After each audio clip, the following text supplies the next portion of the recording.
Beautiful Creatures is an American young adult novel written by authors Garcia and Margaret Stohl and the first book in the Caster Chronicles series. The book was published on December 1, 2009, by Little, Brown, and Company. In the UK, Beautiful Creatures is published by Penguin Books. On January 3, 2013, a new edition of the novel was published, featuring images from the movie on the cover. Characters: Ethan Lawson Waite, 16 years of age, is the narrator of the novel. He is a high school boy from Gatlin. Though he is not a caster himself, he somehow has the ability to protect Lena from powerful magic and dark casters. He and Lena share a connection called Celting, which lets them communicate telepathically, even if they are miles away. He and Lena met in their dreams before they knew each other. Later on in the book, Ethan falls in love with Lena. Lena Duchans is a caster who appears in Ethan's dreams before suddenly moving to Gatlin. She must be claimed for either light or dark on her 16th birthday. At first she and Ethan don't quite get along, but soon they start to fall in love. Lena has black, curly hair and deep green eyes. Amory Amatredo is a seer who is like a grandmother to Ethan. She deeply cares for Ethan but she dislikes his relationship with Lena. She can communicate with her dead family, whom she calls the Greats. Amma is known throughout Gatlin for her baking and loves to show up Mrs. Lincoln, Mrs. Snow and Mrs. Asher when she wins the pie contest every year. Macon Melchizedek Ravenwood is Lena's uncle. He is an incubus who chooses to live off dreams rather than blood, and he is close to Lena. While characters in the book compare him to Boo Radley, he is described by the writers in an interview with Boys with Books, as an Atticus Finch of badasses. Marion Ashcroft is the librarian of the Mortal and Caster libraries. She was the best friend of Ethan's late mother, Leela Evers Waite, and has known Ethan since he was born. Though she greatly rues it, she cannot help Ethan when he is in danger because she is a caster librarian and is bound by their rules. Marion is always quoting phrases from books or speeches of famous people. Ridley Duchans is Lena's dark caster cousin. She is a siren. She has the ability to manipulate anybody she desires with just a lick of her lollipop. Ridley works for Seraphine and goes out with Link until the end of the book. Even after the breakup, Link still seems to draw real emotion out of Ridley, which evokes the thought that she isn't all bad, as she would like to think. Wesley Link Lincoln, Ethan's best friend, continues to be friends with Ethan and Lena, even when the rest of the school shuns the couple. Emily Asher, Ethan's ex-girlfriend, hates Ethan and Lena, and she helps turn people against Lena. She becomes the leader of the Guardian Angels. Mrs. Lincoln, Link's mother, tries to get Lena expelled from school and is possessed by Lena's mother Seraphine. Seraphine Duchans, Lena's mother and a cataclysm, the strongest dark caster, tries to convince Lena to become dark.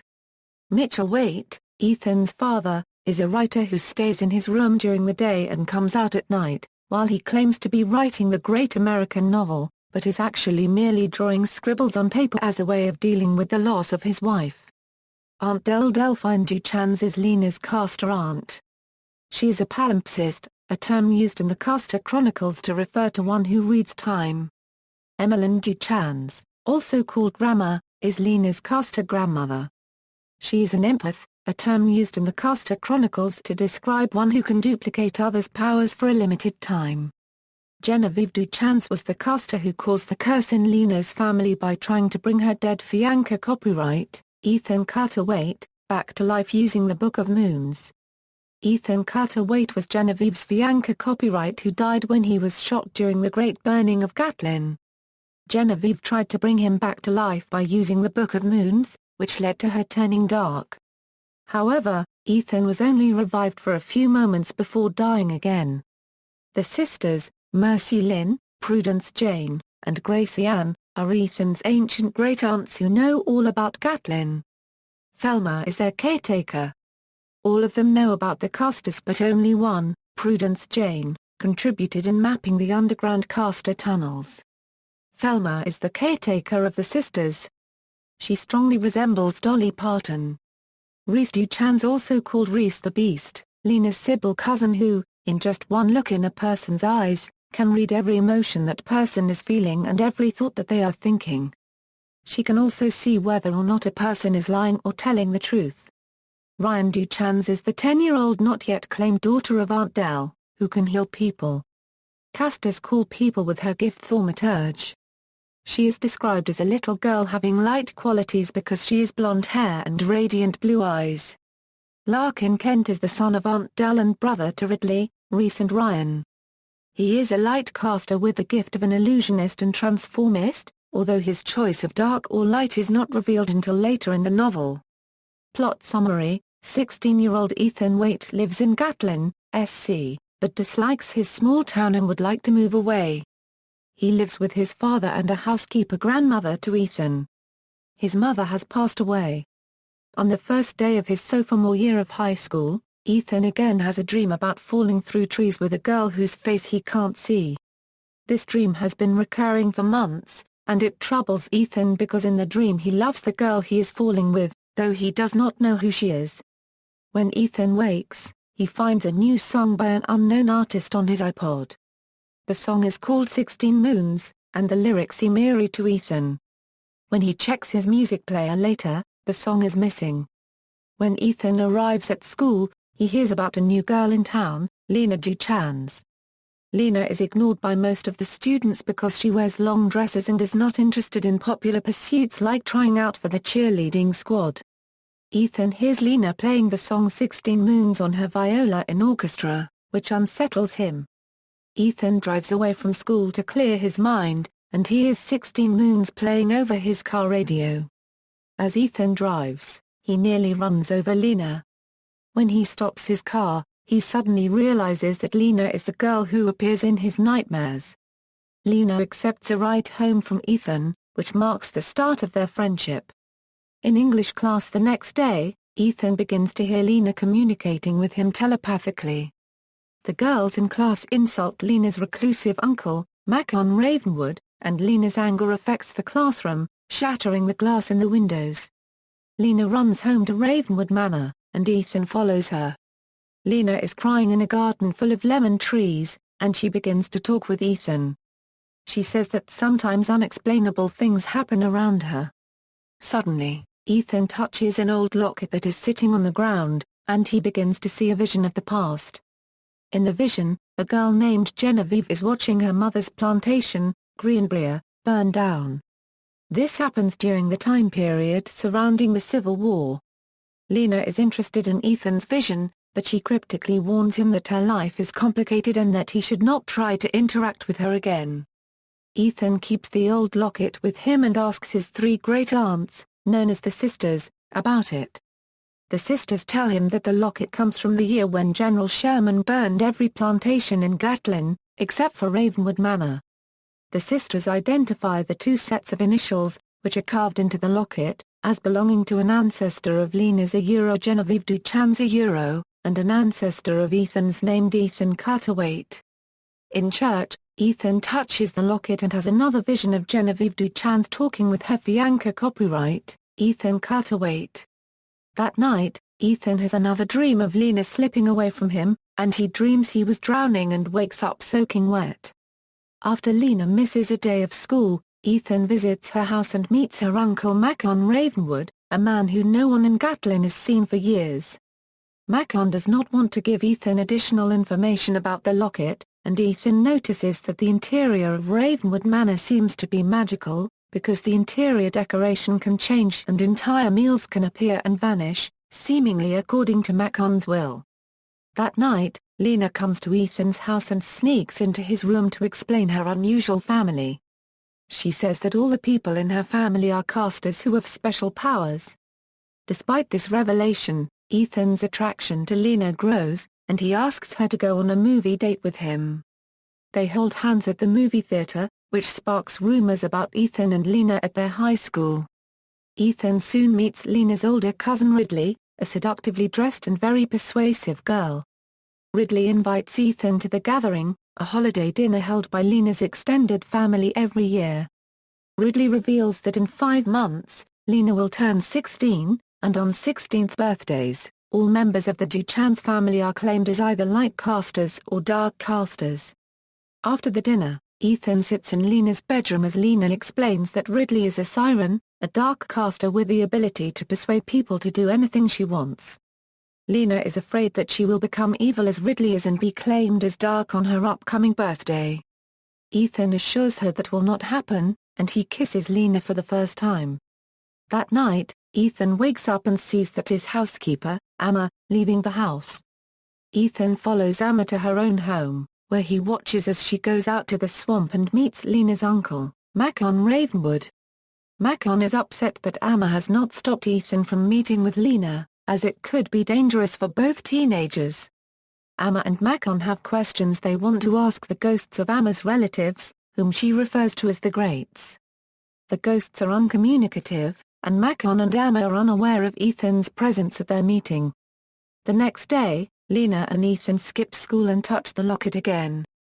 This time, they see a vision of Genevieve Duchans tending Ethan Carter Waite's bullet wound just before he dies. They go to the Gatlin County Library to get information from Marion Ashcroft, a librarian who was Ethan's mother's best friend.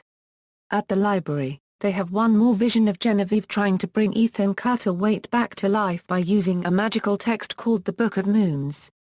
Marion Ashcroft reveals herself to be a keeper, a mortal who knows about the light and dark casters and keeps a record of their doings. There is a secret part of the Gatlin Library known as the Caster Library, and Lena thinks this place may contain the Book of Moons. However, in order to search for the book, Lena and Ethan must wait for the Caster Library to open, according to its own magical schedule. On Halloween night, Ethan wakes up from a vision that Lena is in trouble. He drives to Ravenwood Manor and goes inside to find Lena lying on a table, with most of her family members standing around her. Lena is in pain, and her family is reciting a Latin chant to stop a spiritual attack on Lena by a dark caster named Seraphine. Ethan's presence seems to break the spell, and Macon's mother, Aurelia, concludes that Ethan's love is the only force that can protect Lena from the schemes of Seraphine. On Thanksgiving, Amma invites Lena to Thanksgiving dinner with the Waite family. Amma uses magic to suspend time so she and Lena can talk to each other while the family sits by, frozen and unaware. Ethan can overhear their conversation, as Amma tells Lena that Seraphine is actually her mother. Ethan and Lena go to the Caster Library. In the library, they touch Genevieve's locket again and discover the source of the curse on the Duchans family of casters. Genevieve used the Book of Moons to work dark magic and bring Ethan Carter Waite back to life, and the book gained the power to choose which of the Duchans' children would go dark or light in the future. In the library, Lena faints and is again spiritually attacked by Seraphine, but she wakes up when Ethan kisses her. Ethan and Lena need to find the Book of Moons, and they think it might have been buried with Genevieve. They go to Genevieve's grave and dig up the book. Then they study it to see if they can find a way to keep Lena from becoming dark. At Gatlin High's winter formal, some of the girls ruin Lena's dress by pouring liquid soap on her and Ethan. Lena's cousin Ridley arrives at the formal and takes revenge for Lena's humiliation by mentally turning on the sprinkler system in the school. The water ruins the dresses of all the girls who were mean to Lena, causing chaos. The mothers of the mean girls believe Lena is responsible for the incident, and they sign a petition to have Lena expelled from school. The school principal holds a hearing and is about to expel Lena when Macon arrives to protest the hearing. Lena is allowed to return to school. Over Christmas break, Ethan discovers that his reclusive father, Mitchell Waite, has not been working on his novel for the past several months. He has been sitting in his study, grieving for his dead wife. In Mitchell's study, Ethan and Lena notice that several books are open to certain pages, and the pages refuse to be turned. Some magical influence is spelling out a code in the books, and the message tells Lena, "Claim yourself." Lena and Ethan continue to search through the Book of Moons, looking for a magical option that will allow Lena to choose her own fate. The day of Lena's 16th birthday, Ethan goes to Ravenwood Manor to see her.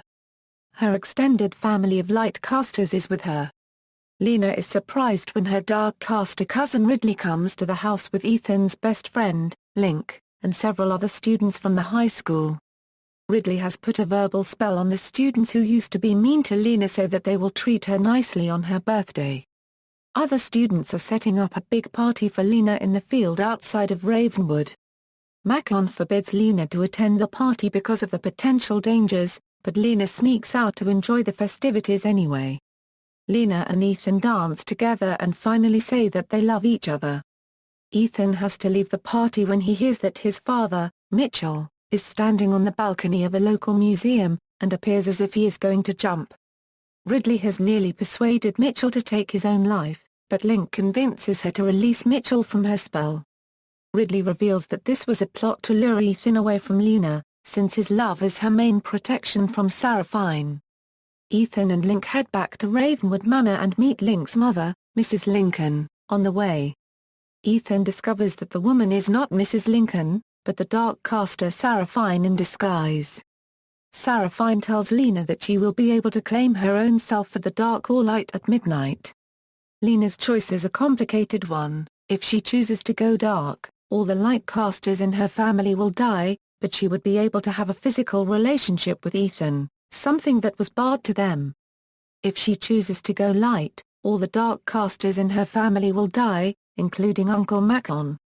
Ethan is unable to get into Ravenwood Manor to get the help of the other light casters, so runs to the caster library to get help from Marion, who is able to let him into Ravenwood Manor through the library tunnels. After gathering the light casters, Ethan runs to find Lena in the woods, but instead meets Sarah Fine, who stabs him in the stomach with a knife. From Lena's point of view, midnight strikes, and Lena uses her power over nature to block out the moon at midnight, which keeps her from being claimed at all either for dark or light. She sees Sarah Fine stab Ethan, so with the help of Amma, who arrives with the Book of Moons, she decides to recite a spell to bring Ethan back to life. This works, but with the terrible consequence of the book needing to take the life of Uncle Macon in order to save Ethan. In the days after Macon's death, Ethan hears a new song called 17 Moons playing on his iPod, and he knows that the fight between light and dark casters is not yet over. Reception. Kirkus Reviews writes that Ethan's wry narrative voice will resonate with readers of John Green as well as the hordes of supernatural romance fans looking for the next book to sink their teeth into. Booklist also positively reviewed the book, stating there's plenty teens will like, romance, magic, hauntings, and the promise of more to come. The School Library Journal praised Beautiful Creatures' detailed descriptions, and satisfying conclusion, writing that it would appeal to fans of True Blood. Publishers Weekly criticized the book's protracted climax, but wrote that Beautiful Creatures had a compelling and dimensional mythology. Despite its use of magic, the book is praised for its authentic characters and world. Linda Perez of the Journal of Adolescent and Adult Literacy states Stohl writes clearly and lyrically, the world they've created is so believable that readers will find themselves unwittingly believing in magic. According to Elaine Cooper of Booklist, the 600 pages could have been cut to make a tight, better story. Accolades. The series was named one of MTV News' series to watch in 2010. Adaptations, film. Alcon Entertainment, with 3 Arts Entertainment and Bell Pictures, produced a 2013 movie version for Warner Brothers, adapted and directed by Richard LaGravenese, starring Alden Ehrenreich and Alice Engelert as Ethan Waite and Lena Duchans and Jeremy Irons, Viola Davis, Emma Thompson, and Emmy Rossum in supporting roles. The film was released on February 14, 2013. The film received mixed to average reviews and was a box office disappointment. Beautiful Creatures, the official illustrated movie companion by Mark Kotovaz, was published in the UK by Penguin Books on January 2, 2013, as a puffin paperback. Comic book. Yen Press announced in 2012 it was adapting Beautiful Creatures into manga format, with artist Cassandra Jean.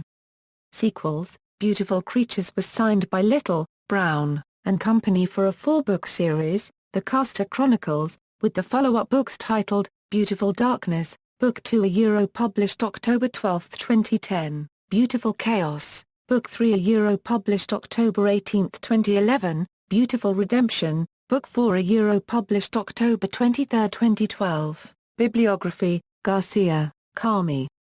Stohl, Margaret. Beautiful Creatures. Beautiful Creatures. New York, Little, Brown and Company. PA 563. References. External links. Official Beautiful Creatures series website, Beautiful Creatures title listing of the Internet Speculative Fiction Database.